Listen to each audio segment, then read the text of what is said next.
जी हाँ दोस्तों, सीरियल के आने वाले एपिसोड में कहानी ऐसा भावुक और चौंकाने वाला मोड़ लेने वाली है जो पूरे परिवार की जिंदगी हमेशा के लिए बदल देगा।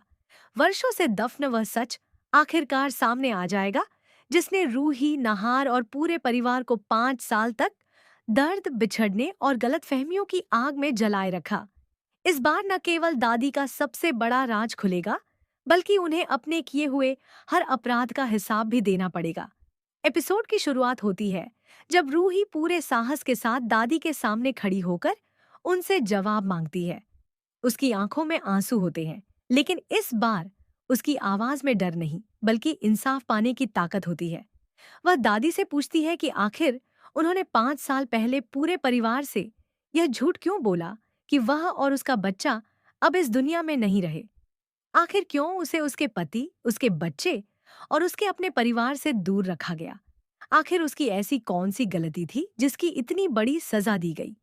रूही का हर सवाल दादी के दिल पर चोट करता है, लेकिन सच स्वीकार करने के बजाय दादी हमेशा की तरह गुस्से में आग बबूला हो जाती है।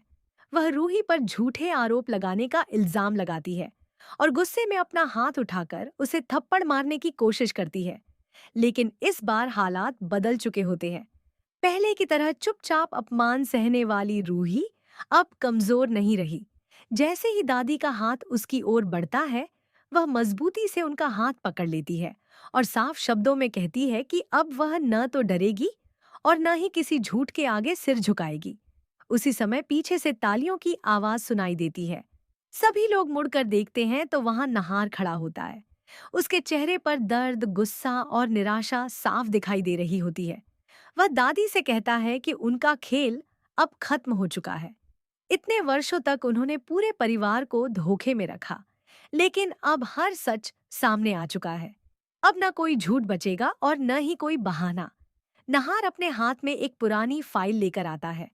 वह पूरे परिवार के सामने फाइल खोलता है और एक एक करके अस्पताल की रिपोर्ट, डॉक्टर के हस्ताक्षर, मेडिकल रिकॉर्ड और 5 साल पुराने दस्तावेज दिखाने लगता है। पहली रिपोर्ट में साफ लिखा होता है कि दुर्घटना के बाद रूही की मौत नहीं हुई थी, बल्कि वह गंभीर हालत में कोमा में चली गई थी। दूसरी रिपोर्ट में यह भी दर्ज होता है कि उसने एक स्वस्थ बच्चे को जन्म दिया था और बच्चा पूरी तरह सुरक्षित था। जैसे ही यह सच सबके सामने आता है, पूरे घर में सन्नाटा छा जाता है। नहार के पिता के हाथ कांपने लगते हैं। उनकी आंखों से आंसू निकल पड़ते हैं। वह दादी की ओर देखकर कांपती हुई आवाज में पूछते हैं कि क्या यह सब सच है? क्या वास्तव में उनकी बहू 5 साल तक जिंदा थी और उन्हें यह कहकर धोखे में रखा गया कि वह मर चुकी है? क्या उनका पोता भी जिंदा था और उनसे उसे मिलने तक नहीं दिया गया? दादी के पास इन सवालों का कोई जवाब नहीं होता। उनके माथे पर पसीना छलकने लगता है और उनकी जुबान लड़खड़ा जाती है। तभी नहार एक और बड़ा खुलासा करता है। वह बताता है कि अस्पताल के एक पुराने कर्मचारी ने बयान दिया है कि दादी के आदेश पर राधे नाम के व्यक्ति ने बेहोश रूही को दूसरे अस्पताल में शिफ्ट करवाया था, ताकि परिवार कभी भी सच्चाई तक न पहुंच सके। यह सुनते ही पूरा परिवार स्तब्ध रह जाता है। सभी को समझ में आने लगता है कि 5 साल पहले जो कुछ हुआ था, वह कोई हादसा नहीं, बल्कि पहले से रची गई खतरनाक साजिश थी। रूही की आंखों के सामने अतीत की सारी घटनाएं किसी फिल्म की तरह घूमने लगती हैं। उसे याद आता है कि उसने अपने बच्चे की हल्की सी आवाज सुनी थी। फिर सब कुछ अंधेरा हो गया। जब उसे होश आया तो वह एक अनजान कमरे में थी। उसे अपना नाम तक याद नहीं था। वह कई महीनों तक कोमा और बेहोशी के बीच जिंदगी से लड़ती रही। उसके आसपास ऐसे लोग थे जिन्हें वह पहचानती तक नहीं थी। हर दिन उसे यही उम्मीद रहती थी कि उसका पति उसे ढूंढते हुए आएगा, उसका परिवार उसे अपने साथ ले जाएगा। लेकिन ऐसा कभी नहीं हुआ, क्योंकि दूसरी तरफ पूरा परिवार यही मान चुका था कि रूही अब इस दुनिया में नहीं रही।